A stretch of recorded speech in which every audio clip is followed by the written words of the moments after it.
ओम श्री गणेशाय नमः। ओम श्री सरस्वत्यै नमः। ओम श्री गुरुभ्यो नमः। श्रुतिस्मृतिपुराणानाम् आलयं करुणालयं नमामि भगवत्पाद शङ्करं लोकशङ्करं शङ्करं शङ्कराचार्यं केशवं बादरायणं सूत्रभाष्यकृतौ वन्दे भगवन्तौ पुनः पुनः। ईश्वरो गुरुरात्मेति मूर्तिभेदविभागिने व्योमवद्व्याप्तदेहाय दक्षिणामूर्तये नमः। परब्रह्मिचा बोध प्रत्यक्षदावी जयाची टीका वाचिता ज्ञानदेवी अतिमूढते आणिले ब्रह्मभावा नमस्कार माझा तया ज्ञानदेवा। शुकासारिखे पूर्णवैराग्य ज्याचे वसिष्ठा परिज्ञान योगेश्वराचे कवी वाल्मिका सारिखा मान्य ऐसा नमस्कार माझा सद्गुरु रामदासा।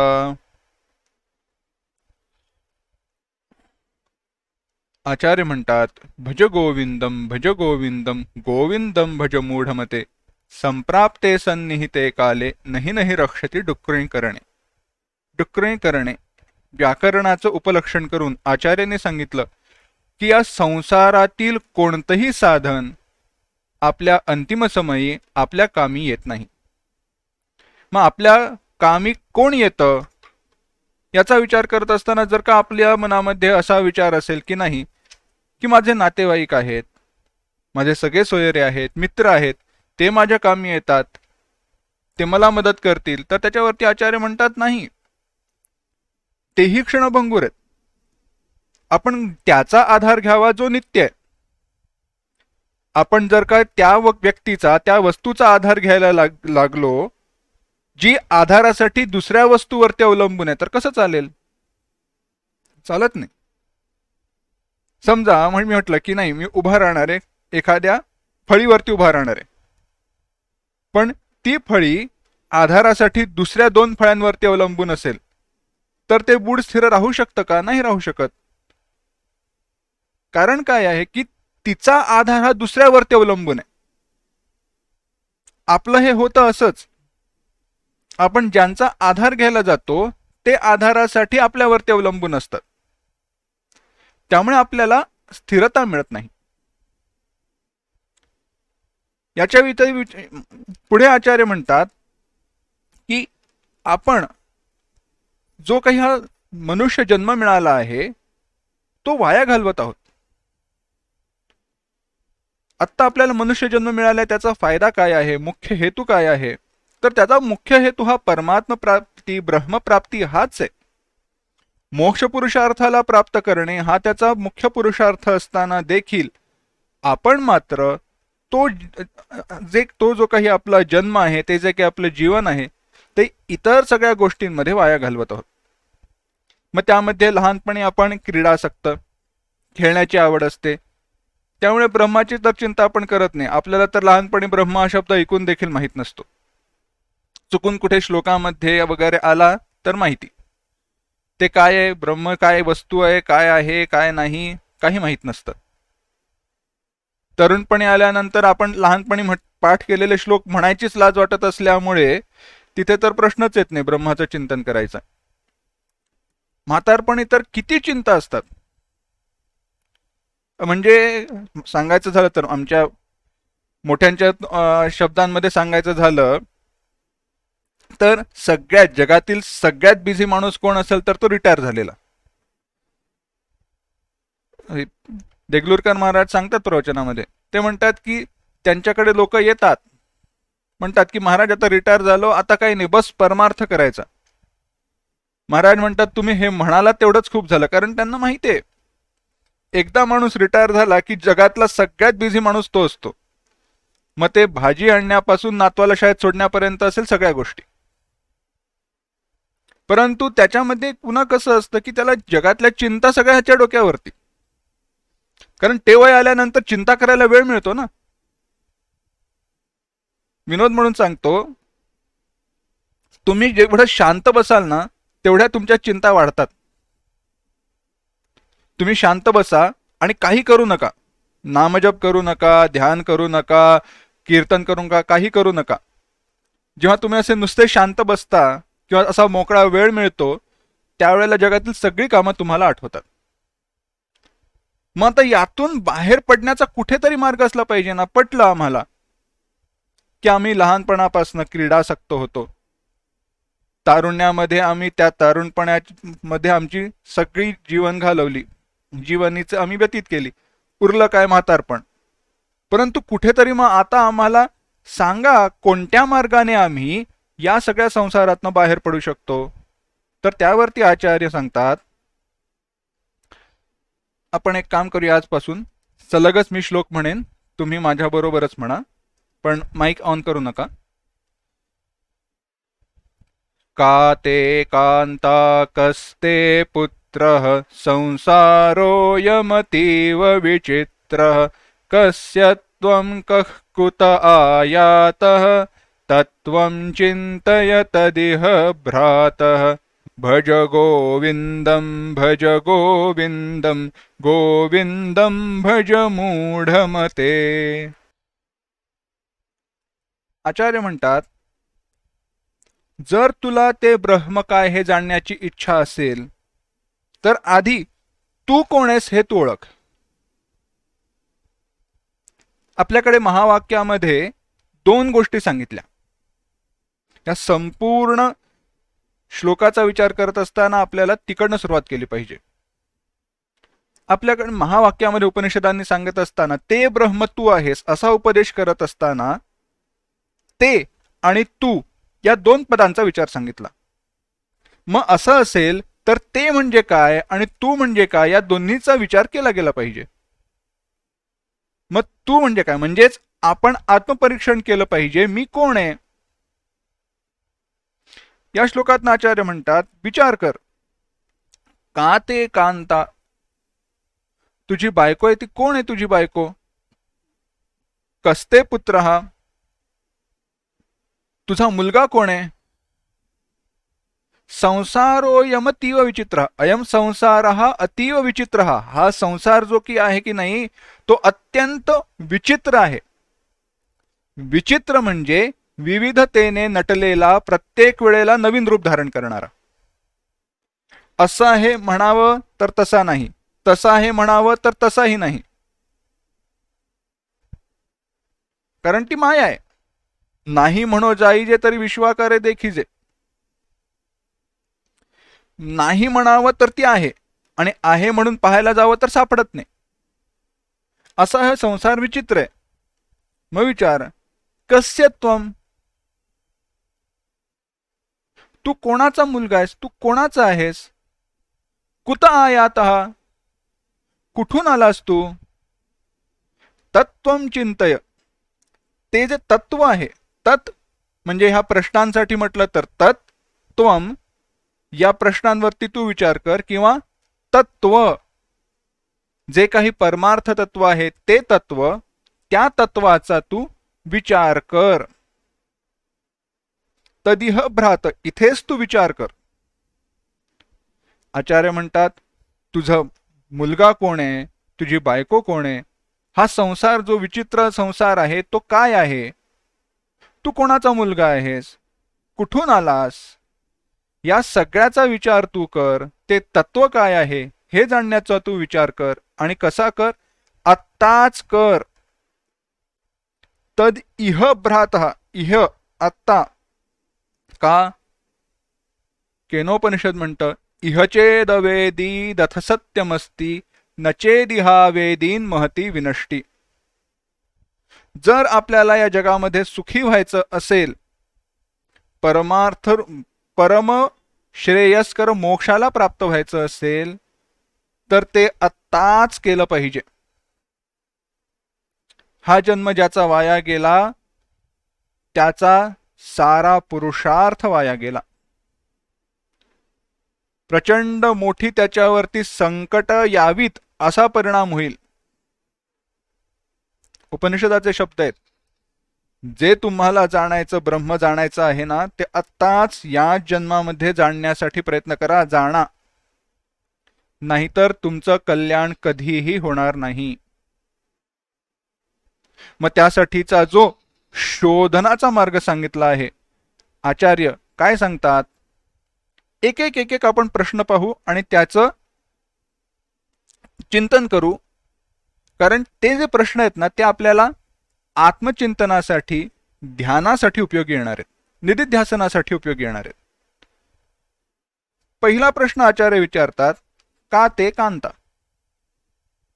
आता तुझी बायको कोण आहे सोपं आहे. समोर शिष्य होता, मग शिष्याला तुझी बायको कोण आहे असंच विचारणार ना, समोरचा जो कोणी मनुष्य आहे त्याला. हेतू काय, उपलक्षण काय.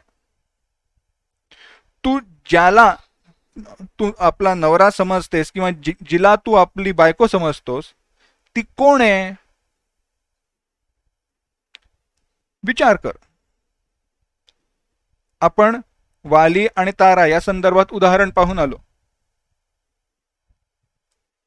एक सुंदर विचार ह्याच दृष्टीने विद्यारण्य मुनींनी मांडला. जिला मी बायको म्हणतो त्याच देहाला, त्याच हाडामासाच्या गोळ्याला दुसरं कोणीतरी आई म्हणून हाक मारतं, कोणी मुलगी म्हणतं, कोणी सून म्हणतं, कोणी नणंद म्हणेल, कोणी सासू म्हणेल. मग याच्यातली ती आहे कोण. हाडामासाच्या गोळ्यात अजिबात फरक पडलेला नाही, कुठेही काहीही भेद झालेला नाही. नख, केस, डोळे, कान, नाक सगळं जागच्या जागी तसंच्या तसं आहे. तरी देखील त्याच देहाला कोणी बायको म्हणतं, कोणी आई म्हणतं, कोणी मुलगी म्हणतं, कोणी सून म्हणतं. मग या एवढ्या सगळ्या 6-8 जणी आहेत का या 6 आणि 8 जणी नाहीत. विचार करा. सिद्धांत असा आहे यातील ती काहीही नाही, ती केवळ आणि केवळ तो देह आहे, बस, बाकी काही नाही. समजायला थोडं अवघड आहे पण हे सत्य आहे. मांसमय्याद्यभेदेपी भिद्यते ही मनोमयी. आपल्या मनावरती अवलंबून असतं त्या वस्तूला कसं पाहावं आणि कसं जाणावं.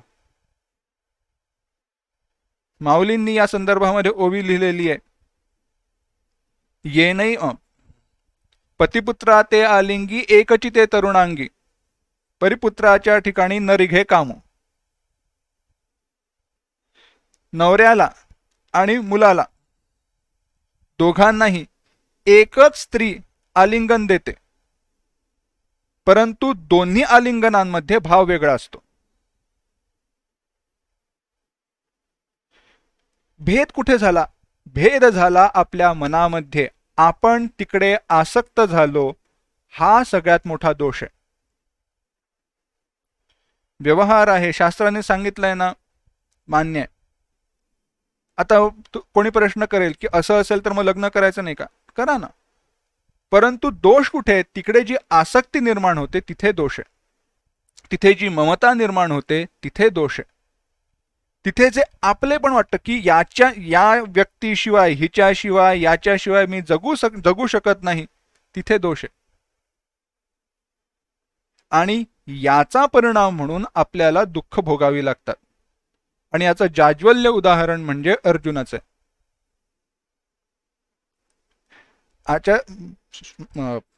भगवंतांनी उपदेश करत असताना त्याला तेच सांगितलं ना, तू ज्यांच्यासाठी म्हणून रडतोयस ते आधी कधी नव्हते, जन्मल्यापूर्वी नव्हते आणि ते मरणार हे तर नक्की आहे. मग जी वस्तू अपरिहार्य आहे तिच्याबद्दल तू दुःख का करतो. पण या विचाराला पोहोचण्याची सुरुवात कुठनं आहे तर ती इकडनं. का ते कांता. तू बायको जिला म्हणतोस ती कोण आहे. तो देह आहे का तो जीव आहे. जन्माला आलेला जीव कोणाच्याही नात्याचा असतो ना गोत्याचा असतो. दोन जीवांमध्ये अजिबात नातं नसतं. आणि देह म्हणाल तर देह कधी नव्हताच, मग त्याच्याशी नातं कसं असू शकतं.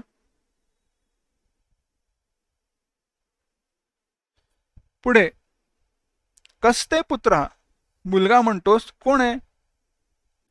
ते चित्रकेतू राजाची कथा येते भागवतामध्ये. चित्रकेतू राजाला 3 राण्या, तरी पुत्र नाही. एकदा नारद आले, ज्याने नारदांची प्रार्थना केली. नारद म्हणाले की तू बाकी काही माग, पण पुत्र मागू नको, तुला दुःख होणार आहे. हा म्हणाला नाही, मला पुत्रच पाहिजे. भरपूर त्याने विनंती केली, विनवण्या केला. नारदांनी सांगितलं ठीक आहे, मी तुला प्रसाद देतो, तो प्रसाद तू तुझ्या आवडत्या राणीला दे, त्याच्यातून तुला पुत्ररत्नाची प्राप्ती होईल. झालं. चित्रकेतूने आपल्या आवडत्या एका राणीला ते फळ दिलं, त्याची ती आवडतीच होती. आता तिला पुत्राची प्राप्ती झाल्यानंतर अजून आवडती झाली आणि बाकीच्या 2 राण्यांकडे त्याने दुर्लक्ष केलं. मग द्वेषापोटी त्या बाकीच्या 2 राण्यांनी त्या मुलाला विष देऊन मारलं. आता मेल्यानंतर पुन्हा तो राजा रडायला लागला की अरे असं कसं झालं रे, माझा एवढा मुलगा, लहान मुलगा मेला रे. रडायला लागला. तोणाला हे कसं झालं? नारद मुनींनी आशीर्वाद दिला होता, आता मोठ्यांचे आशीर्वाद हे असं विफल व्हायला लागले का? काय हा काळ आला? नारद मुनी तिकडे आले. नारद मुनींनी आधी त्याला सुनावलं, मी तुला सांगितलं होतं कधी पुत्राची मागणी करू नको, तुला दुःख होईल, तू ऐकलं नाही. आता भोग आपल्या कर्माची फळ. तो म्हणाला हो पण असं कसं होईल? नाही, तुम्ही मला पुत्र दिला होता, तो मला परत आणून द्या, तुमचा प्रसाद येतो. नारद मुनी म्हणाले हे बघ, मी त्याला आणेन, पण तो यायचं की नाही हे त्याने ठरवलं पाहिजे. झाला. इथे बराच मोठा संवाद आहे. मुख्य संवाद जो सुरू होतो तो असा की तो जो जीव आहे की नाही तो तिकडे प्रकट होतो.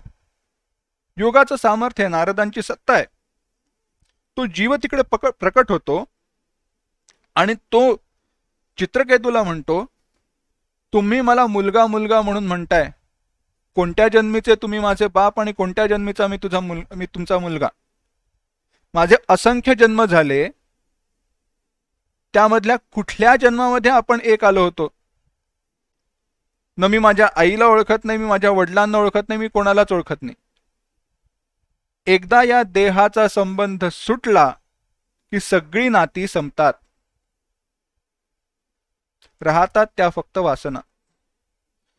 त्यामुळे ज्याला आपण आपला पुत्र समजतोय तो पुत्र नसून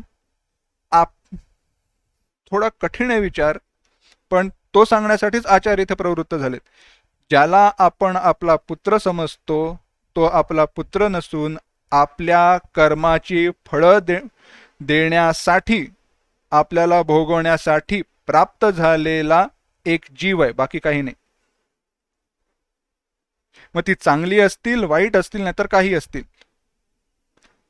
आपल्या पुत्राचा आपल्या सगळ्या नातेवाईकांशी किंवा आपल्या जीवनात ज्यांच्याशी आपला संपर्क येतो त्या सगळ्यांशी असणारा आपला जो काही संपर्क आहे तो कर्माने होतो. कर्मामुळेच 2 व्यक्तींची भेट होते, कर्मामुळेच 2 व्यक्तींची ताटातूट होते,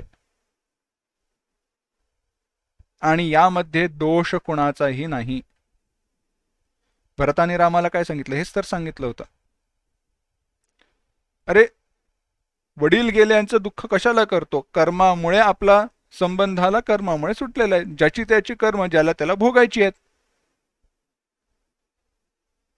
दुःख मानू नको. त्यामुळे काय आहे, हा संसार असाच विचित्र आहे. विचित्र म्हणजे अगदी सोपं सांगतो. कसा विचित्र आहे? मला सांगा, आकाशाचा रंग काय? तुम्ही चित्र रंगवली आहेत, आपण सगळ्यांनी चित्र रंगवली आहेत. लहान असताना आकाश कोणत्या रंगाने रंगवला आपण? निळ्या रंगाने. पण आकाशाचा रंग निळा आहे का? आकाशाचा रंग ना निळा आहे, ना लाल आहे, ना पांढरा आहे, ना काही आहे. आकाशाला रंगच नाही. तरी आपण म्हणतो आकाश निळ्या रंगाचं आहे. पाण्याला रंग नाही, तरी पण आपण पाणी निळ्या रंगाने रंगवतो.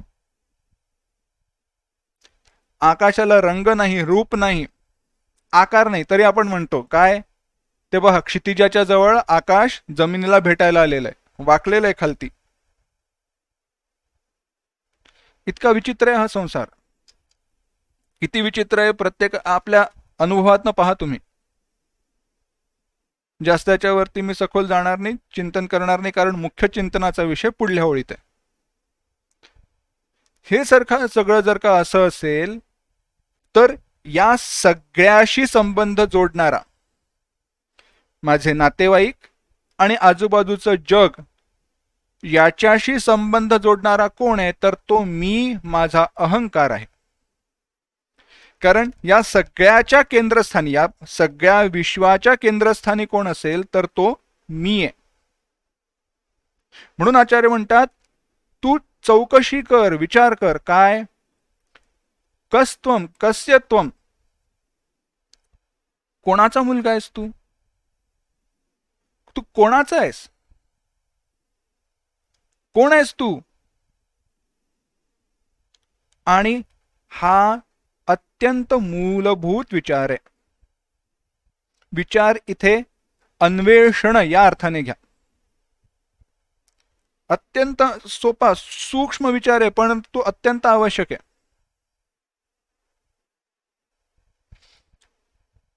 मी कोण आहे? हा देह म्हणजे मी आहे का? अर्थात नाही. कारण हा देह पडल्यानंतर नवीन देहाची प्राप्ती होणार आहे. बरं, मग ज्याला नवीन देहाची प्राप्ती होते तो मी आहे का? तर तो देखील मी नाही ना. ज्याला नवीन देहाची प्राप्ती होते तोही मी नाही. मग मी कोण आहे? हा विचार केला पाहिजे. हा स्थूल देह मी नाही, हा सूक्ष्म देह मी नाही. मग मी कोण आहे? तर अविद्येच्या उपाधीमुळे जीवत्व प्राप्त झालेला मी अज्ञानी आहे. बाकी काही नाही. केवळ मी अज्ञानी जीव आहे. अत्यंत थोडक्यात सांगितलंय, परंतु याचा विस्तार आत्ता इथे करणार नाही मी. कारण याचा विस्तार केला तर ते संपूर्ण वेगळं प्रकरण आहे. त्या विस्तारालाच आपल्याला 9 दिवस पुरणार नाही. पण ही चौकशी करा, विचार करून पहा. ह्याला थोडा समांतर एक तुम्हाला विचार देतो. मी कोण आहे म्हणण्यापेक्षा या जगात आपलं काय आहे याचा विचार करा. मी कोण आहे म्हणण्यापेक्षा या जगात माझं काय आहे याचा विचार करा. मग मी कोण हे कळेल. आपले कपडे, आपली मालमत्ता हे सगळं म्हटलं तर आपलं नाही. तुम्ही म्हणाल काही नाही, माझ्या सामर्थ्याने कमवले. अरे तुमच्या सामर्थ्याने, तुमच्या मेहनतीने तुम्ही कमावलेलं असलं तरी त्याला निर्माण करणारच नसेल तर ते प्राप्त होईल का? नाही. ते तुमचं आहे म्हणायला ते मला चिकटून राहतं का? नाही. हे शरीर काही मी बनवलं का? नाही. आई वडिलांकडनं आपल्याला प्राप्त झालेलं आहे. हा देह आपला नाही. देहाशी संलग्न असणाऱ्या गोष्टी आपल्या नाहीत. हे सूक्ष्म शरीर म्हणावं तर ते सूक्ष्म शरीरही आपलं नाही. का? कारण ईश्वरानेच दिलं नसतं तर कसं प्राप्त झालं असतं? सृष्टी निर्माण केल्यानंतर म्हणजे त्याचा कृपा प्रसाद आहे म्हणून ती कर्मफळ आपल्याला प्राप्त झाली आहेत. मग आपलं काय आहे? आपलं फक्त एकच आहे, अज्ञान. आपला केवळ अहंकारच आहे. म्हणून जर काही भगवंताला अर्पण करायचं असेल किंवा भगवंताला काही दान द्यायचं असेल तर अहंकाराचंच आपण देऊ शकतो. कारण जी वस्तू आपली आहे तिचंच आपल्याला दान देता येतं.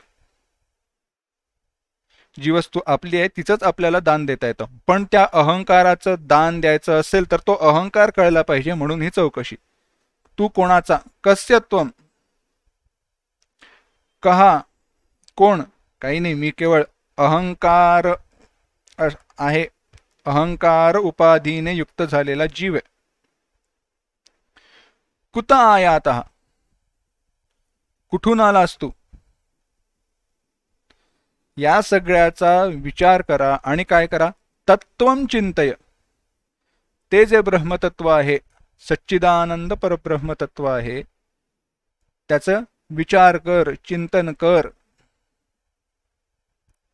सत्यज्ञानानंत गगनाचे प्रावरण, नाही रूपवर्ण गुण जेथ, तो हारे श्रीहरी मी पाहिला डोळे भरी, पाहता पाहणे दुरी सारुनिया. सगुण रूप पाहताना सत्यज्ञानानंत परब्रह्माचं चिंतन करा. परब्रह्माचं चिंतन करत असताना सगुण रूप पहा, परंतु त्याचं चिंतन सोडू नका. शास्त्र आपल्याला सांगतं, आसुप्ते रामृते कालम नयेत वेदांत चिंतया. आसुप्ते हे आमृते हे कालम, जोपर्यंत आपण झोपत नाही आणि आपण मृत्यूला पोहोचत नाही, म्हणजे झोपेची वेळ सोडून आणि मेल्यानंतरचा काळ सोडून उरलेला जो काही काळ आहे त्याच्यामध्ये केवळ आणि केवळ परब्रह्माचं चिंतन केलं पाहिजे. निदान आपल्यासाठी आपण प्रयत्न तरी केला पाहिजे. परंतु हे जर का सोपं व्हायचं असेल तर काय करा, आचार्य म्हणतात सोपं आहे. सुरुवात करा, भज गोविंदम भज गोविंदम गोविंदम भज मूढमते. हरिपाठ तर रोजच म्हणतंय. हरिपाठामध्ये माऊलींनी सुद्धा पहिली सुरुवात काय केली, हरिमुखे म्हणा, हरिमुखे म्हणा, पुण्याची गणना कोण करे. पुण्याची गणना करू नका, आधी हरिमुखे म्हणा, सुरुवात करा. मग नंतर सगळं सांगितलंय, त्रिगुण असार निर्गुण हे सार, सारा सारा विचार हरिपाठ म्हणा, नाहीतर योग याग विधी येणे नो हे सिद्धी. सगळ्या इतर साधनांचा त्यांनी बाधा केलेला आहे आणि तत्वचिंतनाकडे, नाम जपाद्वारे तत्वचिंतनाकडे माऊलींनी आपल्याला आणलेलं आहे. पण या सगळ्याच्या मुळाशी एक गोष्ट मात्र आहे. हे चिंतन जर का आपल्याला करायचं असेल, हा विचार करायचा असेल, तर आपल्याला ती बुद्धी झाली पाहिजे. तत्वम चिंतयत दिह भ्रात. अरे अरे बाबा, विचार कर त्याचा, कर अन्वेषणा, थोडं चिंतन कर, निधिध्यासन कर. आचार्य हात जोडून सांगतायत, परंतु आचार्यांना हेही माहिती आहे, मी कितीही जरी म्हणालो तरी हा काही विचार करणार नाही. मग याची चिंतनाकडे बुद्धी कशी होईल, कोणत्या मार्गाने होईल, ते सांगण्यासाठी आचार्य आपल्याला पुढील उपाय सांगतात. पुढे आचार्य म्हणतात, सत्संगत्वे निस्संगत्वं, निस्संगत्वे निर्मोहत्वं, निर्मोहत्वे निश्चलतत्वं, निश्चलतत्वे जीवन्मुक्तिः. भज गोविंदम भज गोविंदम गोविंदम भज मूढमते. आचार्य म्हणतात, त्याच्यासाठी सगळ्यात पहिला उपाय काय आहे, तर तो आहे सत्संग. मोक्षद्वारे द्वारपालाः चत्वारि परिकीर्तिताः, शमो विचार संतोषः चत्वार साधु संगमः. योग वासिष्ठामध्ये आलं, तुम्हाला मोक्षाप्रती जायचं असेल तर त्या मोक्षाच्या द्वारावरती 4 आहेत, 4 जण आहेत. कोण 4 जण आहेत? 4 द्वारपाल आहेत. त्या द्वारपालांची परवानगी घेऊन आत जावं लागतं. त्याच्यातला एक आहे शम, एक आहे विचार, आधीच्या श्लोकात सांगितला तो विचार, संतोष, यल्लभसे निज कर्मोपात्तम, आणि सत्संग, साधू संगम. सत्संगाची कीर्ती अफाट आहे. सत्संगाने खूप काही होतं आणि सगळ्यात आधी काही होत असेल तर आपली अध्यात्माकडे प्रवृत्ती होते. मग या सत्संगाचा परिणाम काय होतो? आचार्यांनी सांगितलंय, मग निस्संगत्व प्राप्त होतं, निर्मोहत्व प्राप्त होतं. परंतु ते एकातून एक कसं प्राप्त होतं ते आपल्याला पाहायचं आहे. आणि त्याच्यासाठी वेळ दडवून का चालणार नाही, तेही आपल्याला पाहायचं आहे, परंतु तो विचार आपण उद्याला पाहणार आहोत. ओम असतो मा सद्गमय तमसो मा ज्योतिर्गमय मृत्योर्मा अमृतंगमय. ओम शांती शांती शांती. पुंडलीकवरदे हरि विठ्ठल श्री ज्ञानदेव तुकाराम सद्गुरुनाथ महाराज की जय. माऊली ज्ञानेश्वर महाराज की जय. जगद्गुरु संत श्रेष्ठ श्री तुकाराम महाराज की जय. सब संतन की जय, सब भक्तन की जय. जय जय श्री सीताराम.